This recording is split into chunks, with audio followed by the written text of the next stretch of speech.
Hi, Lexi. Thank you for the time to speak with me today. My name is Goen, and I'll be conducting the interview with you today. Can you tell us about yourself? Yeah. My name is Lexi Nguyen. I am 24 years old and I am Asian American, born and raised Washington State all of my life. Grew up around a lot of R&B music like Mariah Carey and Brandy, and as well as 80s pop and rock, like Madonna, Janet Jackson, Michael Jackson. So those became my musical influences, and that really drew me into the music world at such a young age. I remember listening to Mariah Carey's song We Belong Together when I was 5, and that really evoked a lot of heartfelt emotions within me. And it made me realize, oh my gosh, this is what I really want to do. I really want to sing and perform and connect with the audience and everyone else in the world. So that really propelled me to do school plays, even though I was really shy, really timid, really introverted as a kid. But music was that outlet to express myself and to open me up. And it really helped actually with my confidence and my self-esteem. And today I have 6 original singles. I have written the lyrics myself. I've sung all the harmonies and the leads myself. I've worked with different producers that are my friends from near and far. And I'm currently working on more feature music projects and doing more local gigs. I know you, sorry. I know No, you it's gave like a me some names, but do you have any special, like, influential person in your life? And yeah, in your life. Yeah, in my life, there's so many. I would say like definitely my family. I always think about, my grandparents from both sides of family. My dad's side, my mom's side, I'm Vietnamese. And my dad's side I call them Noi and Benoy. And then my mom's side I call them Wai Moai. And it was just both sides of the family immigrated during the Vietnam War in the 70s and adapting to a new life here. A lot of trials and tribulations. I think about that all the time because I'm like, wow, really fortunate and grateful for this life. I wouldn't be here. My brothers and I wouldn't be here without my grandparents or my parents, and just being really grateful for my Vietnamese heritage and my culture. I really think about that a lot, and that's something that I want to bleed into my music, is to express myself, put my Vietnamese culture, the Vietnamese instrumentation in my music and in my character, because that's just who I am. So I'd say family. What's something about your music or personal story that you think sets you apart from other artists? Yeah, I feel like it kind of connects to what I described for the earlier question about what what my what the majority of my music is about. What makes me different from other artists is I speak from a place of self-love, but I also speak from a place from a girl who has never experienced love yet. 24, and I've never dated anybody yet. Like seriously, I've gone on dates here and there. I feel like a lot of artists, like they have so much knowledge and experience when it comes to love and dating people. Like Taylor Swift, like she's known for that, like writing lyrics about her past relationships. And for me, it's like, no, I've only written lyrics here and there about guys I've gone on 1 to 2 dates with. So, and I know that there is a lot of women like me out there that's just like, man, I'm 24 as well, or I'm 16. I don't have a boyfriend yet.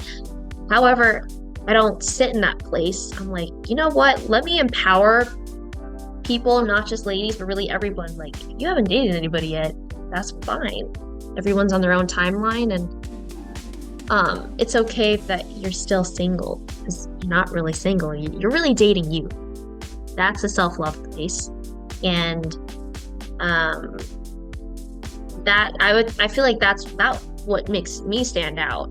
Another thing is I don't really like to use a lot of profanity or swear words. I feel like I want my music to inspire like young generations too. I remember there was this little girl, one of my supervisor's daughters. She came up to me after I performed a cover of Weak by Stitches with Voices, and she's like, Lexi, you're really good. I love to sing too. You really inspired me. And then she hugged my legs because she's so cute and tiny. And I was like, and that kind of got me emotional because I used to be that little girl looking up to people like Mariah Carey and wanting to hug them, wanting to be like, thank you for giving out your music and inspiring me. So yeah, as a whole, I'd say my music is very like positive. It sheds light on people who are single, wanting love, but they're not desperate for it, and it's okay being single.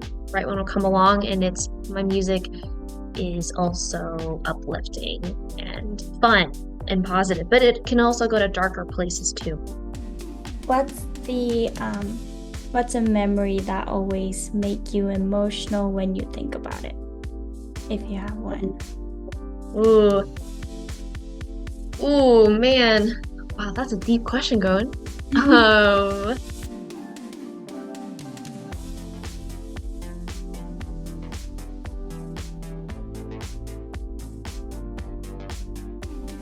I would say like, yeah, okay, we can go personal with this. So my grandpa, my omai, he passed away on my 21st birthday. And that was really tough for the whole family. My mom's it's funny because that day everyone forgot about my birthday that day. And even I forgot at moments that it was my birthday. And he passed away peacefully in the hospital. He was 83, 84. And I remember a few days prior, my mom video called me in and she said, can you sing for him? This is during the time of kind of late COVID. And I was like, okay, I'm going to sing his favorite song. And his favorite song is the national anthem. So I sang it to him.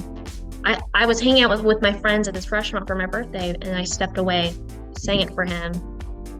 And I was just in tears because there was wires attached to him. You know, in the hospital, they have wires and like a mask. He was in a comic state, so he couldn't really talk.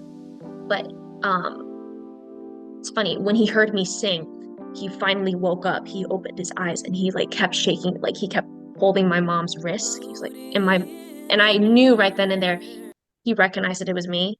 And so that was really touching. And the reason why my mom was video calling me in is because my grandpa, he lived in Texas. So, and then from that moment, I was like, you know what? I'm going to sing the national anthem for my college graduation for him. And even though I didn't really see my grandpa that often, I loved him so much. And I know he loved me and my brother so much. So singing even auditioning the national anthem and performing for college was emotional because I thought of him like really heavily. And I even told my mom that at her house, she has the box of his ashes. And in Vietnamese culture, we pray. We call it gum. Like, so I was doing that. I was praying to him. I was like, okay, I'm gonna make you proud. I'm gonna sing the national anthem, and this is for you. Yeah. So even talking about it just now, it almost makes me want to cry, like when I think about it. But yeah, it ties back to when I say family is an inspiration. So yeah. What has been the most defining moment of your music career so far? Wow.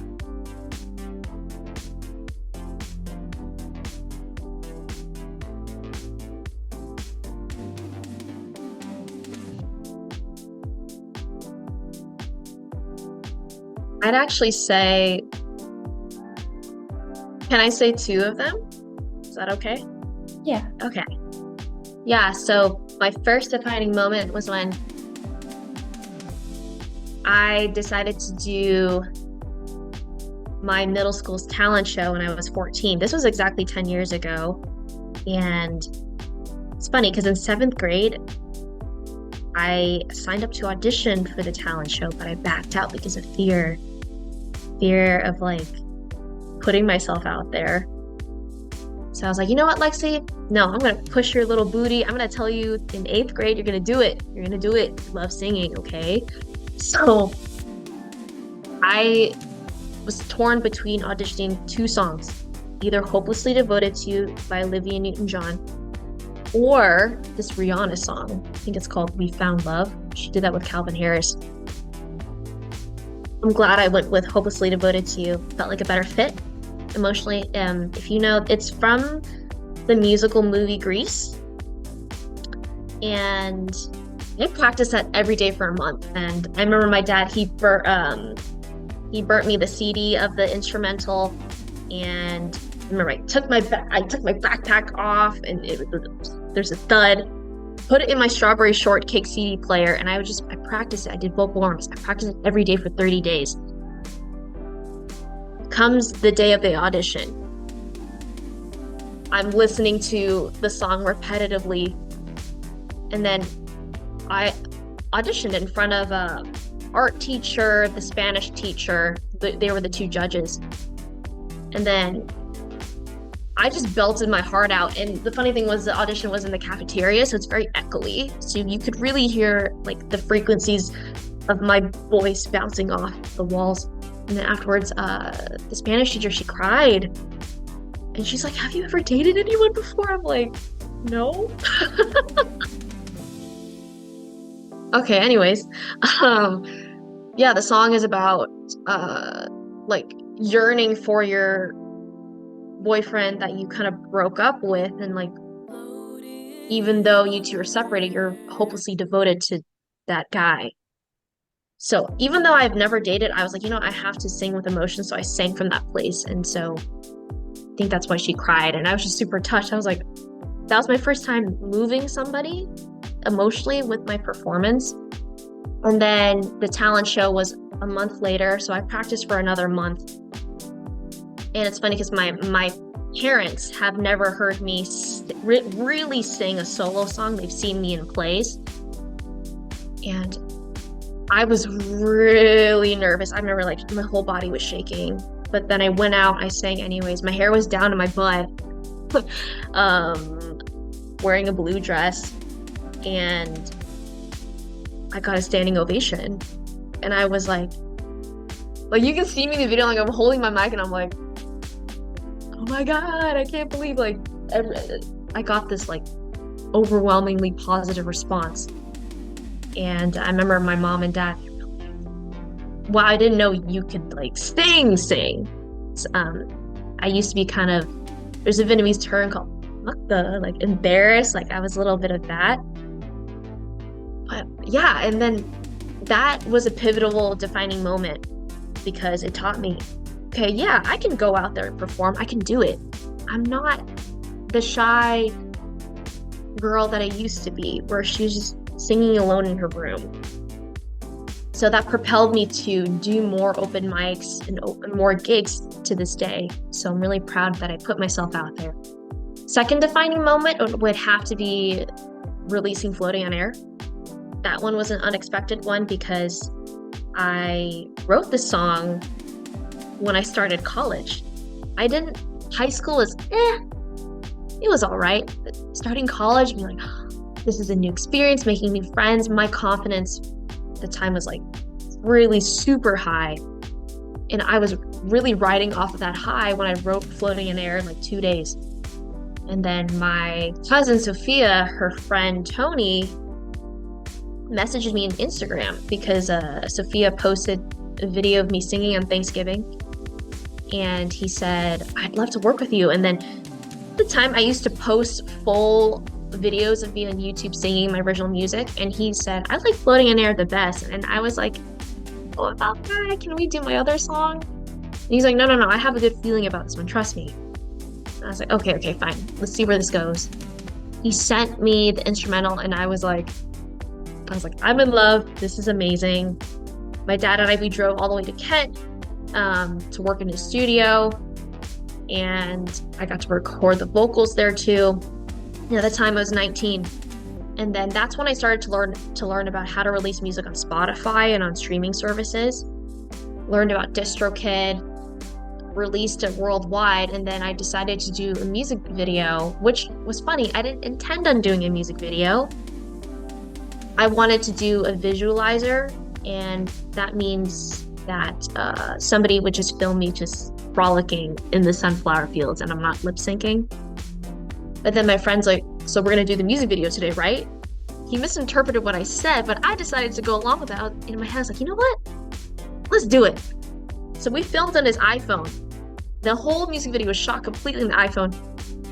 I went home, edited it on my little Android with my little pen, my Galaxy Note pen, and then it turned out really professional. A lot of people to this day still ask, wow, was there like a whole crew, a whole team? I was like, no, just the phone. So definitely another pivotal moment with Split Air, because it inspired me to release more music publicly and do more music videos.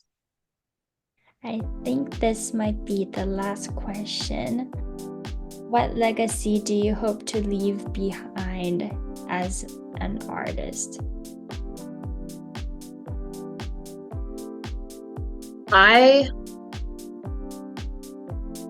What I hope to leave behind is letting people that look like me,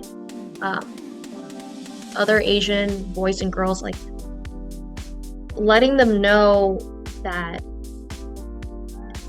it's okay to be seen, to be heard,